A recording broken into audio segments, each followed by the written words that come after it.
தமிழ்நாட்டு பெண்களின் கண்ணீரை துடைக்கும் வகையிலும் இளம் தலைமுறையினர் மது மற்றும் போதைப் பொருள்களுக்கு அடிமையாகி குறை வயதில் பலியாவதை தடுத்து தமிழ்நாட்டின் மனித வளத்தை பாதுகாக்கும் வகையிலும் தமிழ்நாடு அரசு முழுமையான மதுவிலக்கை நடைமுறைப்படுத்த முன்வர வேண்டும் என வலியுறுத்தி மாறன் அவர்களது தலைமையில் வந்த விடுதலை சிறுத்தைகள் கட்சியினர் ஒரு மிகப்பெரிய வன்முறையை நிகழ்த்தியிருக்கிறார்கள். அவரை தாக்கியிருக்கிறார்கள்.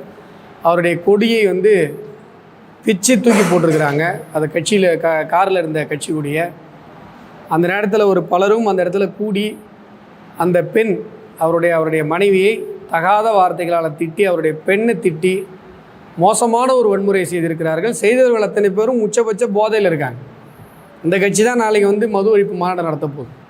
அதனால தான் நான் என்ன சொன்னேன்னா, மயிலாடுதுறையில் பத்திரிகையாளர் சந்திப்பில் திருமாவளவன் அவர்கள் ஊருக்கு உபதேசம் செய்கிறதுக்கு முன்னாடி தன்னுடைய கட்சிக்காரங்களுக்கு முதல்ல உபதேசம் பண்ணணும்.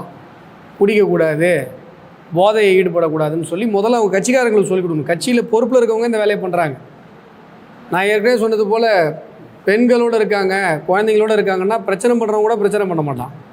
ஆனால் விடுதலை சிறுத்தைகள் அதை ஒரு அட்வான்டேஜாக எடுத்துகிட்டு அவங்ககிட்ட போய் பிரச்சனை பண்ணுது. திருமாவளவன் இப்படி தான் அவர்களுக்கு பயிற்சி கொடுத்துருக்கிறார். இன்றைக்கு விடுதலை சிறுத்தைகள் கட்சியை சார்ந்த தாமரை செல்வன் அவர்கள் பத்திரிகையாளரை சந்தித்திருக்கிறார். நாங்கள் அஸ்வத்தாமன் அவர்கள் மேலே புகார் கொடுக்க போகிறோம் அப்படின்றார். கொடுங்க. ஏற்கனவே விடுதலை சிறுத்தைகள் தமிழகத்தில் இருக்கிற அத்தனை காவல் நிலையங்கள்லையும் ஒரே நாளில் என் மேலே புகார் கொடுத்தீங்க. உங்களுடைய மாநில தலைவர் திருமாவளவன் அவர்கள் டிஜிபி அலுவலகத்தில் என் மேலே புகார் கொடுத்தாரு. நான் உங்கள் கட்சியும் பார்த்துருக்கேன், உங்களுடைய புகாரையும் பார்த்துருக்கேன். நீங்கள் என்ன வேணால் பண்ணுங்கள்.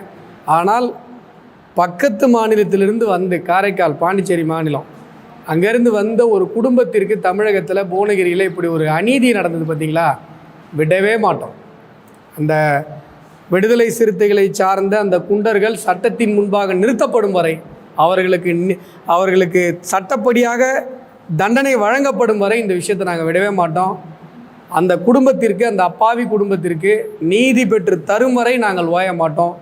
இந்த மிரட்டல்லாம் நீங்கள் வேறு எங்கேயாவது போய் வச்சுக்கணும். அஸ்வத்தாமன்ட்ட உங்கள் மிரட்டல்லாம் வேலைக்கு ஆகாதுன்னு உங்களுக்கே நன்றாக தெரியும்.